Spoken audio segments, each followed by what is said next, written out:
राधे राधे आप सभी को नमस्ते, गुड मॉर्निंग। आज हम देखेंगे 750 से 800 तक महत्वपूर्ण प्रश्नों को। हमने पीछे 750 तक के प्रश्न देख लिए हैं।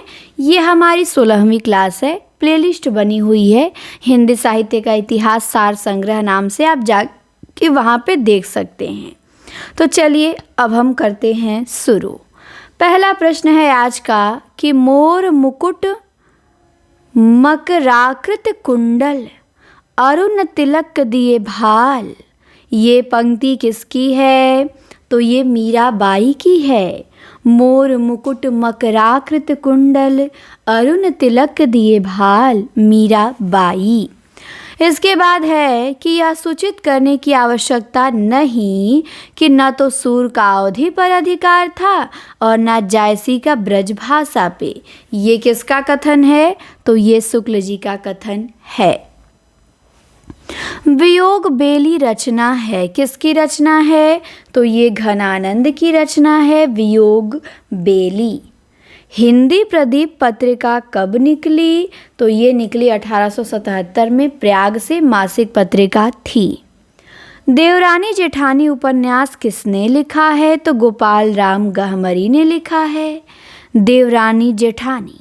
और देवरानी जेठानी की कहानी पंडित गौरी दत्त ने लिखा है और देवरानी जेठानी गहमरी ने लिखा है। मराठी में उपन्यास को क्या कहते हैं? तो मराठी में उपन्यास को कादंबरी कहते हैं। क्या कहते हैं? कादंबरी। तो ध्यान देंगे। प्लासी का युद्ध किसकी रचना है? तो मैथिली शरण गुप्त की रचना है, प्लासी का युद्ध। तो ध्यान देंगे, प्लासी का युद्ध मैथिली शरण गुप्त। इसके बाद है कि एक पंक्ति, तू है गगन विस्तीर्ण तो मैं एक तारा क्षुद्र हूँ, ये पंक्ति किसकी है? तो ये पंक्ति है गया प्रसाद शुक्ल स्नेही का, कि तू है गगन विस्तीर्ण तो मैं एक तारा क्षुद्र हूँ। मौर्य विजय खंड काव्य है, किसका है? तो सियाराम शरण गुप्त का है। मौर्य विजय खंड काव्य सियाराम शरण गुप्त। नवोदिता रचना है, किसकी रचना है नवोदिता? तो जगदम्बा प्रसाद हितैषी की रचना है नवोदिता। नामदेव के गुरु कौन थे? तो नामदेव के गुरु विशोबा खेचर थे।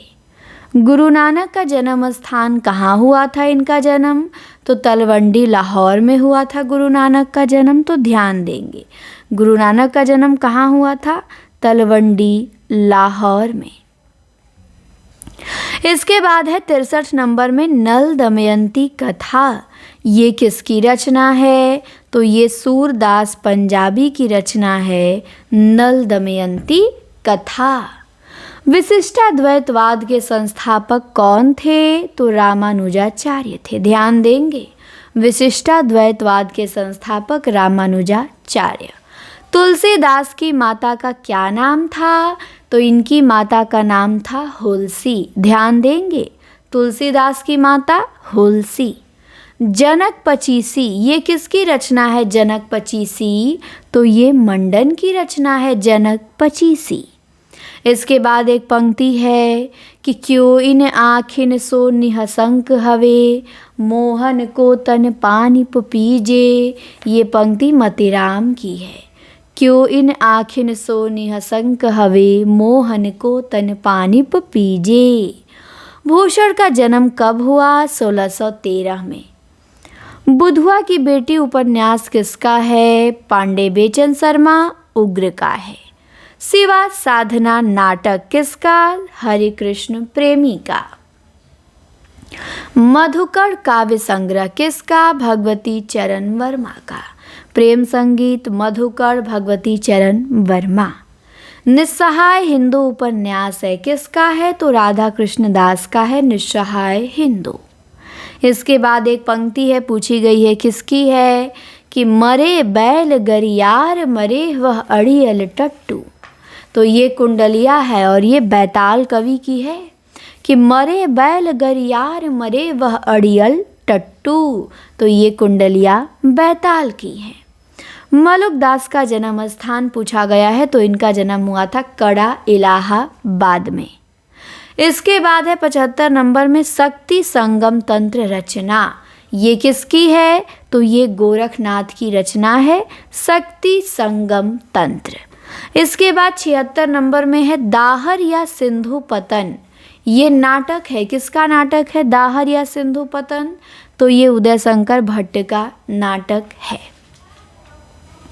77 में है अंतस्थल। ये किसकी रचना है? तो ये चतुर्सेन शास्त्री की रचना है, अंतस्थल। प्रेम संपत्ति लता किसकी रचना है भाई? तो ये ठाकुर जगमोहन सिंह की रचना है, प्रेम संपत्ति लता। 79 नंबर का क्वेश्चन है, एक पंक्ति, अरुण अधरों की पल्लव प्रात, मोतियों सा हिलता हिमहास। ये पंक्ति किसकी है? तो ये सुमित्रा नंदन पंत जी की है। अरुण अधरों की पल्लव प्रात, मोतियों सा हिलता हिमहास। वीर हमीर रचना है, किसकी रचना है? तो राम कुमार वर्मा का है, वीर हमीर। 81 नंबर में है काव्य निर्णय। ये किसकी रचना? तो भिखारी दास की है काव्य निर्णय। रूप मंजरी किसकी रचना? तो रूप मंजरी नंददास की रचना। इसके बाद एक कथन है, पूछा गया किसका है?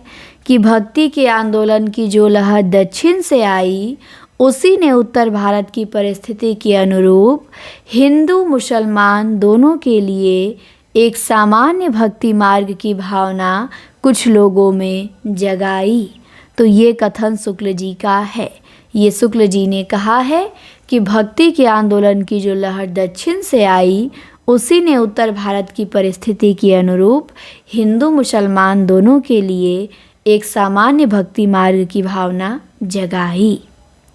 आदि पुराण रचना है, किसकी रचना? तो पुष्पदंत की है आदि पुराण। उत्तर पुराण, आदि पुराण दोनों है। अद्वैतवाद के प्रवर्तक कौन थे? तो शंकराचार्य थे, जिनका समय 8वीं शताब्दी का उत्तरार्ध है, केरल के थे। तो अद्वैतवाद के प्रवर्तक शंकराचार्य हैं। हितोपदेश उपखाड़ बावनी, ये किसकी रचना? अग्रदास की। हितोपदेश उपखाड़ बावनी, अग्रदास। अग्रदास के गुरु कृष्णदास पैहारी। इसके बाद है 87 नंबर में भक्त भावन। ये किसकी रचना है? मुक्तकों का सबसे बड़ा ग्रंथ माना जाता है। तो ये ग्वाल कवि की रचना है, भक्त भावन। इसके बाद 88 नंबर में पंक्ति है, ढेल सो बनाए आए मिलत सभा के बीच, लोगन कबित की वो खेल करी जानो है। तो ये ठाकुर की पंक्ति है। ककहरा किसकी रचना है? तो ककहरा राम सहाय दास की रचना है। किसकी? राम सहाय दास की।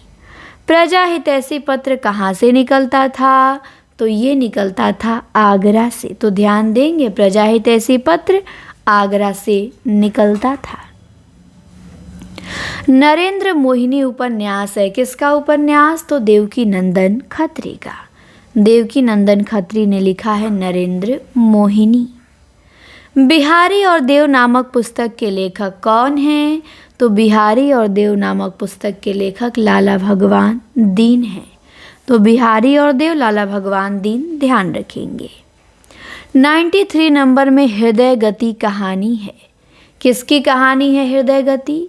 तो भगवती प्रसाद वाजपेयी ने कहानी लिखा है हृदय गति। 94 नंबर में पंक्ति है, वेदने तू भी भली बनी। ये पंक्ति गुप्त जी की है, किस रचना से? साकेत से। तो ध्यान देंगे, वेदने तू भी भली बनी, साकेत से, गुप्त जी की। 95 नंबर में है रामचरित चिंतामणि। ये प्रबंध काव्य है, किसका? तो रामचरित उपाध्याय का प्रबंध काव्य है रामचरित चिंतामणि। तो ध्यान देंगे, रामचरित चिंतामणि रामचरित उपाध्याय का। रेणुका किसकी रचना है? तो रेणुका दिनकर की रचना है। 1935 में प्रकाशित हुआ, दिनकर ने लिखा है रेणुका। 97 नंबर का प्रश्न है, महादेवी वर्मा का प्रथम काव्य संग्रह कौन सा है? तो वो है निहार, 1930 में प्रकाशित हुआ। तो महादेवी वर्मा का पहला काव्य संग्रह निहार। अमलतास किसकी रचना है? तो अमलतास राय देवी प्रसाद पूर्ण की रचना है। अमलतास राय देवी प्रसाद पूर्ण। घनानंद की प्रेमिका का नाम क्या था? तो इनकी प्रेमिका का नाम सुजान था। 800 नंबर का प्रश्न, एक पंक्ति है कि पानी परात को हाथ छुओ नहीं, अनैनन के जल सो पग धोए। ये पंक्ति किसकी है? तो ये नरोत्तम दास की है।